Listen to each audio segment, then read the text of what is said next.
Hello everybody, my name is Tim Jones. I'm executive chef here at Oak Ridge Country Club. As you saw from this week's email blast, spring brings ramps, wild onions that only grow around this time of year between late March, early May. A short window for something that's very delicious and something that we as a team decided to bring into the club to showcase and to provide for you. Today I'm going to show you how to utilize these ramps in a couple different ways, but specifically in a compound butter, which will be for sale, as you saw, both in final form and for kits for you to do at home. So to start, as you saw in the recipe, 1 pound of butter. I'm going to add that to the mixer and turn on about medium-high speed and let go for roughly 5 minutes. The butter is whipping.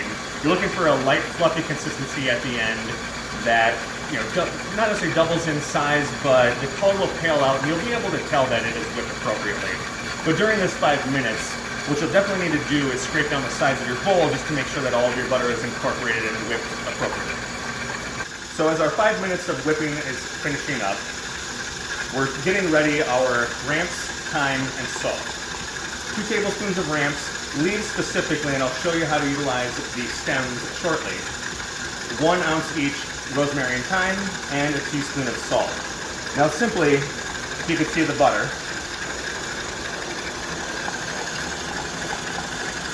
The color is paled in comparison to when we started.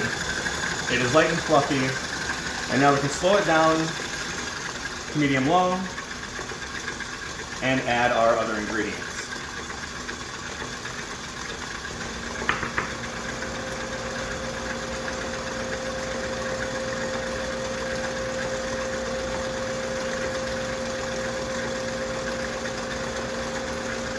Those are the ramps, thyme and rosemary,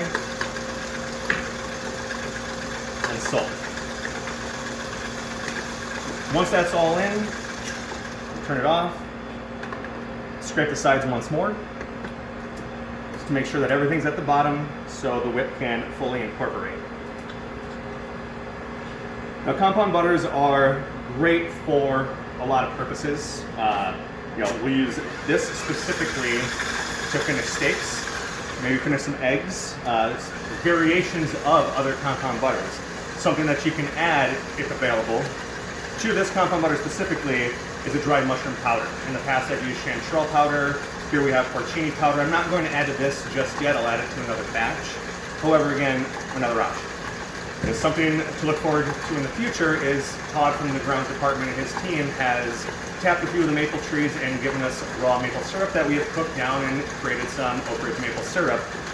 In the future, as we get back into the full swing of the season and when everybody comes back, we'll make the maple compound butter that you can look forward to having on French toast or anything sweet in the future.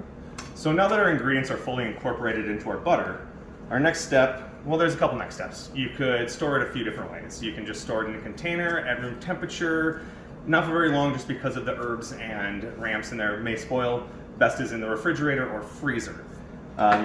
It'll sit out at room temperature nicely to soften so you can utilize it on garlic bread or however you would like to spread it. But again, storing in the refrigerator and freezer is the best bet.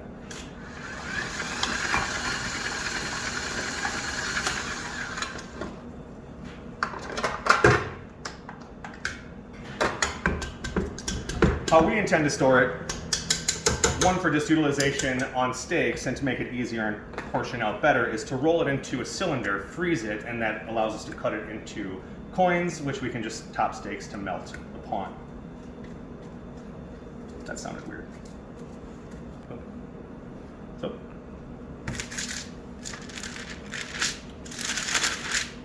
and here at Oak Ridge, the kitchen's a little cold, so our butter's a little stiff. So now that we have the butter out of the bowl, onto our parchment, simply we're just going to work it into a nice cylinder.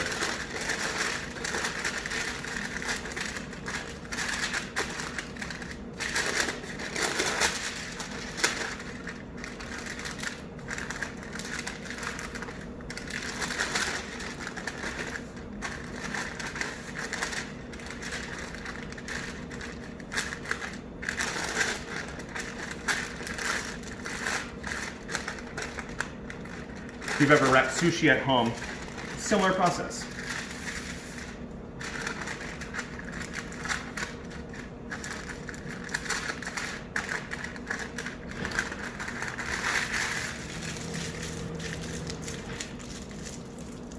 Now this finished product, like I said, can either sit in the refrigerator or the freezer. You know, say a week or two at most in the refrigerator, but could probably freeze for a month or so and still have a good quality to it. You know, also after placing it in the paper wrap, you can place it into a Ziploc bag to help ensure freshness.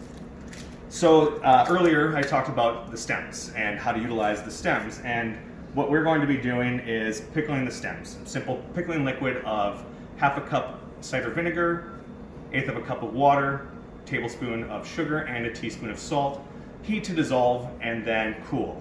We want to pickle these as like a quick refrigerator pickle in a cold pickling liquid as to not deteriorate the product. Because if you were to put hot liquid on them, they would cook and then they would just be mushy and wouldn't have that nice crisp crunch that you're looking for. Our intention with this pickling is to use them on a bunch of different things. Top sandwiches, play with some cocktails. We've been talking about possibly a Gibson, which would be your martini with an onion garnish. We would just do it with a pickled ramp garnish. Or even, garnish a Bloody Mary. Fantastic application.